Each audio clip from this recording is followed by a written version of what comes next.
a propósito de eso, de la influencia de los medios de comunicación en las decisiones democráticas, vemos que se resalta en uno de los periódicos de trascendencia nacional, específicamente en el periódico El Día, que la campaña sucia es asumida por muchos seguidores de precandidatos, y este periódico en un reportaje detalla cómo ha sido la campaña sucia tradicionalmente utilizada para hacer daño a candidatos, y comienza precisamente con el caso del profesor Juan Bosch, que en el año 1962, a propósito de ese proceso electoral que se ganó mayoritariamente en diciembre de ese año y que vino a ser las primeras elecciones democráticas luego de la tiranía trujillista, a Juan Bosch se le hizo una campaña sucia acusándolo de comunista, acusándolo de cuantas cosas usted se puede imaginar.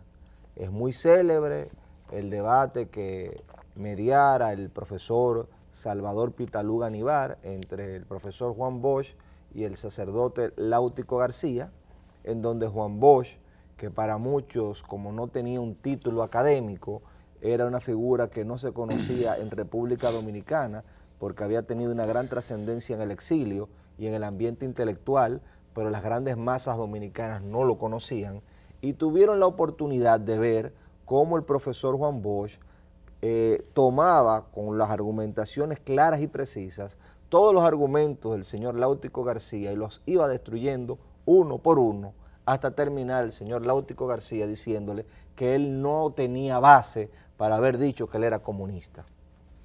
Pero esa campaña que siguió después de ganar el debate y de ganar la presidencia, con unas llamadas manifestaciones cristianas, que de cristianas no tenían nada, era reacción contra una constitución que lo que buscaba era generar justicia social, porque para Bosch el gran problema de la República Dominicana es, y yo agrego, seguirá siendo por mucho tiempo, la pobreza. Ese problema, estos grupos de ese entonces comenzaron a articularse y a decir que Bosch estaba convirtiendo con una constitución hecha por una constituyente, lo que estaba haciendo era convirtiendo a República Dominicana en un estado comunista, que Bosch iba a quitarle la tierra a todo el mundo, y que si usted tenía 4 pares de zapatos, le iba a quitar uno para dárselo a otra gente. Una serie de mentiras con campaña falsa. El periódico no es tan extenso, pero refiere ese proceso del 62, que como dije, se extendió en el 63 hasta un golpe de Estado, y en el 90 le repiten la misma cosa y le cogen una frase donde él decía: yo no creo en el Dios de la ignorancia, en el Dios del egoísmo, etc. Y nada más le pusieron: yo no creo en Dios, y sacaron un spot: yo no creo en Dios, tergiversando lo que había dicho. Igual el mismo doctor Peña Gómez fue también víctima de campañas sucias que se hicieron. Entonces, es interesante este reportaje porque hoy más que nunca la democratización de las redes sociales y de los medios de comunicación permiten que muchas personas se conviertan en francotiradores de la moral ajena, en asesinos morales, en atracadores de la moral y de la dignidad de las personas, sin saber que existe una contraposición entre, por un lado, el derecho a la libre expresión del pensamiento, pero el derecho a la honra y la dignidad del otro. Usted no puede, porque usted quiere, decir lo que se le plazca, agredir la dignidad del otro y escudarse después en que hay una persecución política.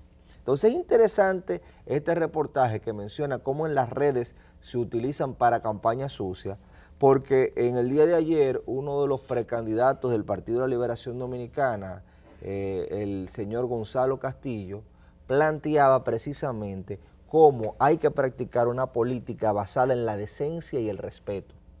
Y esa política basada en la decencia y el respeto tiene que ser lo que prima en República Dominicana, porque la democracia necesita entendimiento.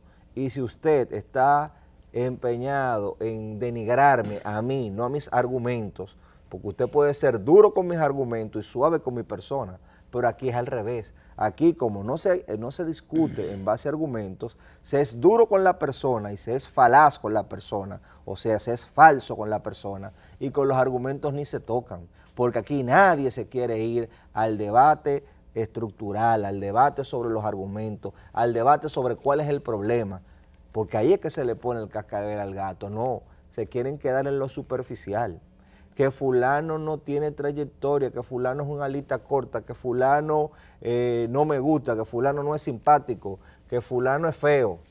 O sea, son una serie, estoy utilizando palabras más suaves de lo que dicen en las redes sociales. Y por otro lado, como dije ayer, para mí gravísimo que un miembro de la Junta Monetaria comience también de manera falaz a decir que en República Dominicana hay una persecución tributaria. Eso es gravísimo.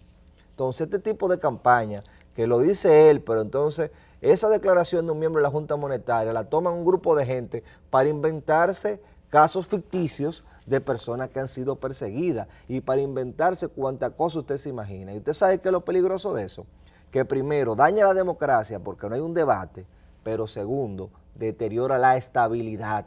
Y si hay algo que nosotros tenemos que preservar es la estabilidad económica y social que ha tenido la República Dominicana, porque sin estabilidad no podemos dar el siguiente paso, que es el desarrollo. Nosotros necesitamos mantener la estabilidad, mantener el crecimiento, porque con estabilidad en los tipos de cambio, con estabilidad social y económica hay posibilidad de crecimiento, y con ese crecimiento es que tenemos la oportunidad de desarrollo. Pero nosotros tenemos aquí una carga pesada y lo que se ha venido sorteando es una carga pesada.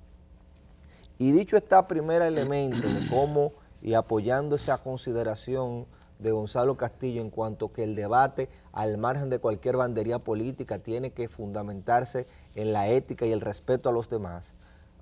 Ya dicho esto, yo quiero señalar, para que veamos cuál es el estadio actual de desarrollo que tiene la sociedad dominicana y con qué que estamos luchando.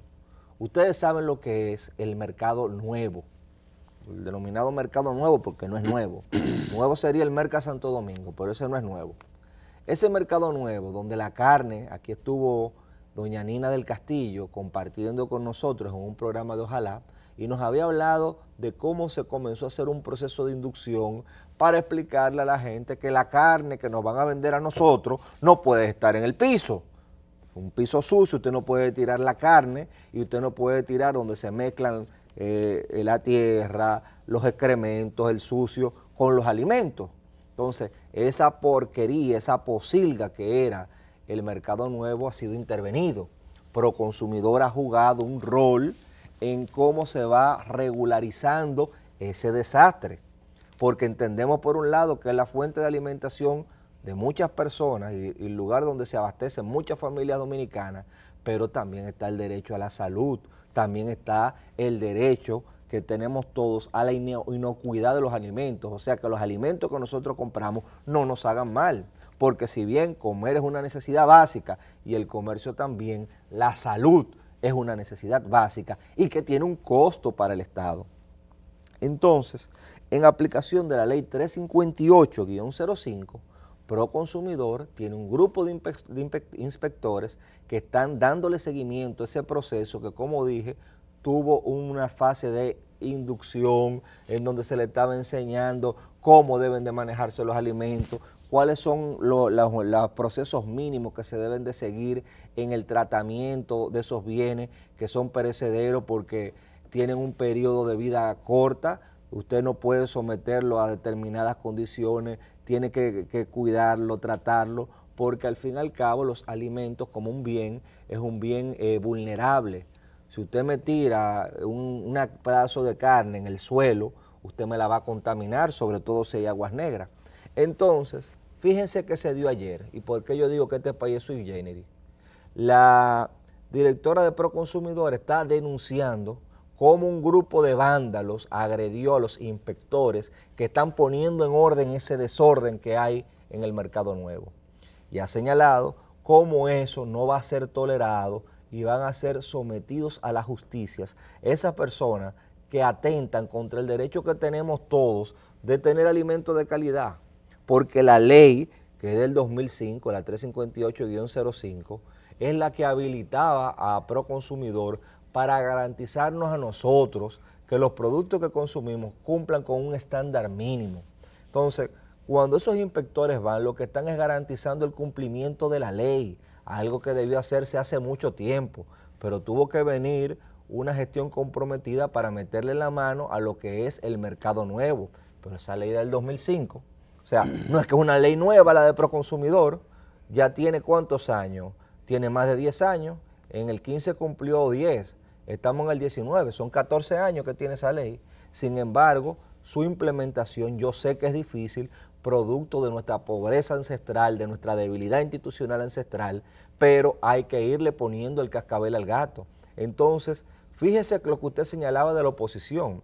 A mí me hubiese gustado, y creo que la oposición juega un papel fundamental en la democracia, que la oposición se abandonara de estos temas y dijera, nosotros queremos que se intervengan más mercados, nosotros queremos que existan más inspectores para que garanticen la salud de todos los que estamos acá y se sumen a uno a que se profundice ese proceso, ¿no? Pero ahí no se meten porque no quieren chocar con lo que ellos entienden que son votos, porque eso implicaría una responsabilidad y eso no les gusta. Entonces nosotros como ciudadanos apoyamos plenamente lo que ha dicho Anina del Castillo, en el sentido de que no se va a permitir y se va a llevar a la justicia la agresión que se le ha hecho a estos inspectores que trabajan por todos nosotros. Así es. Usted es abogado y usted podrá hablar mejor todavía de estas cosas que uno está mirando en estos días a propósito del juicio de Odebrecht, que aquí hay toda una maquinaria puesta en acción. Funcionamiento, en acción, para exigirle al presidente de la Suprema Corte, a Luis Henry Molina, que se inhiba en el juicio, porque así como los acusados quieren incidentar, también es increíble, pero así mismo los comunicadores de la oposición quieren incidentar. Sí, porque eso es un incidente. Pedirle al presidente de la Suprema Corte de Justicia, por ejemplo, en este caso, al doctor... No, si es por ello ni siquiera llega a ser presidente, porque ellos te descalifican y son los que aprueban, no es el Consejo de la Magistratura. Exacto. Son ellos que validan. Ellos son los que validan, los que tienen que validar, sobre todo sus periodistas, sus comunicadores, que entienden que porque yo tuve alguna vez algún tipo de relación con alguna persona que fue mi compañero de partido, que fue mi compañero de colegio o que fue lo que sea, yo debo inhibirme porque tengo algún lazo. ¿Y quién ha dicho eso? ¿Quién ha dicho? Está eso en la ley. La ley establece que por el hecho, la ley podrá tener por ahí una consideración a que si usted tiene algún tipo de lazo demostrados, va a depender de, o sea, hay una serie de lazos que están establecidos en la ley y hay otros lazos que por un tema ya de prudencia, de interpretación, queda a consideración del juez. Queda a si consideración se va a inhibir del o no. Entonces, claro, el que no está de acuerdo con esa inhibición tiene un recurso, que es la recusación. Entonces, exacto, cuando se recusa, ya no es el juez que decide si hay condiciones para él inhibirse, sino es el tribunal que va a deliberar sobre esa petición que debe de estar fundamentada y explicar cuáles son las razones que entiende que hace que el juez no pueda conocer ese proceso. Pero aquí, como usted señala, de entrada se condiciona para que sea cual sea el resultado, ya claro, exista una decisión claro, tomada. Entonces no se conoce cuál es la profundidad o no de los lazos que tuvo, en este caso, Luis Henry Molina con el magistrado Luis Henry Molina con Tommy Galán hace unos años, y ya porque coincidieron en un momento, pero yo podría decirle entonces que usted coincide con una persona en un lugar de trabajo o usted coincide con una persona en la misma Cámara de Diputados donde se dan estrechas relaciones entre los diputados de oposición, diputados que aparentemente la gente cree que son contrarios, terminan comiendo y saliendo juntos porque eso es la democracia, uno vive en sociedad y convive. Entonces hay que ver qué tan profundos son esos vínculos, eso lo va a evaluar el tribunal ahora a propósito de la recusación, pero lo que me molesta, y estoy de acuerdo con usted, es el condicionamiento que a priori se va dando de algo para ellos ir colocando un escenario. así como ya descalificaron el proceso de Odebrecht y parecería que el Ministerio Público no ha imputado nada a lo que se están conociendo en Odebrecht, que hay una completa impunidad cuando el Procurador General de la República, siendo miembro del Partido de Liberación Dominicana, tiene sometido a miembros del Partido de Liberación Dominicana, No. pero al margen de eso, ya hay una posición tomada de que esa investigación no sirve. Entonces yo sé que puede haber debilidades en una investigación, pero la gente hace juicio sin conocer el expediente, y eso es lo peligroso, que condiciona de entrada que cualquier decisión que se tome es una decisión fallida. Así mismo, claro, porque además ellos ponen de ejemplo el proceso de Brasil. Pero usted había visto una cosa semejante. Un proceso donde se puso de acuerdo un proceso el fiscal, sinvergüenza, un proceso vagabundo, dirigido por un juez vagabundo que terminó siendo funcionario de este Bolsonaro. y que le sacaron unos audios y unas fotos donde se verificaba que tuvo un complot con la fiscalía diciéndole a los fiscales cómo tenían que presentar la acusación para sacar a estos malditos. Claro, para sacar, ahí están todas las pruebas de todo eso que se hizo en Brasil, que fue un golpe de Estado, no fue un juicio, no señor. Eso fue un golpe de Estado contra un gobierno elegido por el pueblo brasileño, y por lo tanto fue un golpe de Estado contra el pueblo brasileño que hoy está pagando. Hasta con el Amazonas, con la Amazonia incendiada, por esos grupos que asaltaron el poder.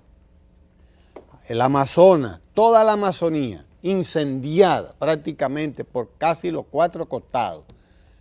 Por donde quiera que pudieron, incendiaron para repartirse esa tierra ahorita, porque Bolsonaro lo que va a hacer es eso. Esa tierra quemada, él la va a repartir, pero no se la va a repartir a los campesinos brasileños. No es a los campesinos brasileños que se la va a repartir. No, claro que no. Claro que no. Él sabe a quién es que se lo va a repartir. A los que estuvieron haciéndole el trabajo que le hicieron. Pero mientras tanto, usted sabe que si le vamos a repartir aquí en Nairobi. Aquí en Nairobi le va a repartir el Café Santo Domingo.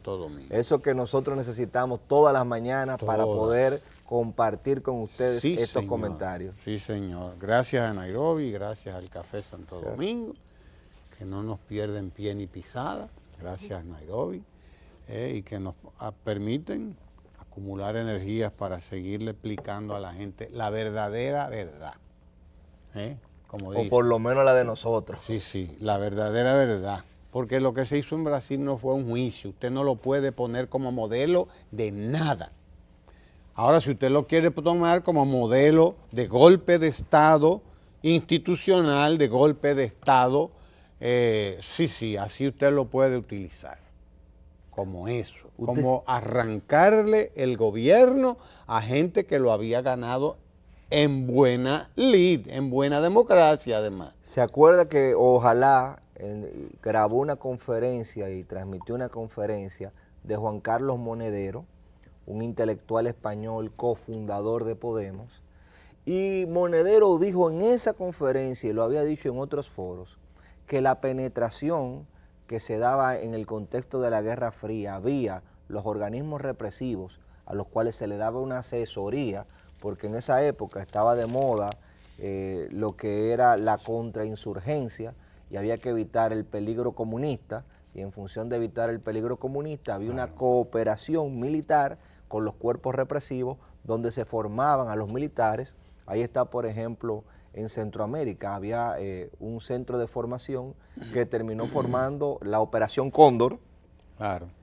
Y en esa época ese era el modelo. Monedero dice que hubo un cambio a partir del cese de la Guerra Fría, tras la caída del muro de Berlín en el 89 y de la Unión Soviética, en donde ya no se invertía en lo que eran los cuerpos represivos, o no se priorizaba esa inversión, se mantenía, pero la penetración era por las escuelas judiciales. Entonces, agencias específicas de gobiernos específicos querían establecer una agenda e invertían y formaban jueces. y formaban fiscales y formaban organizaciones no gubernamentales para vía esos mecanismos de manera blanda incidir.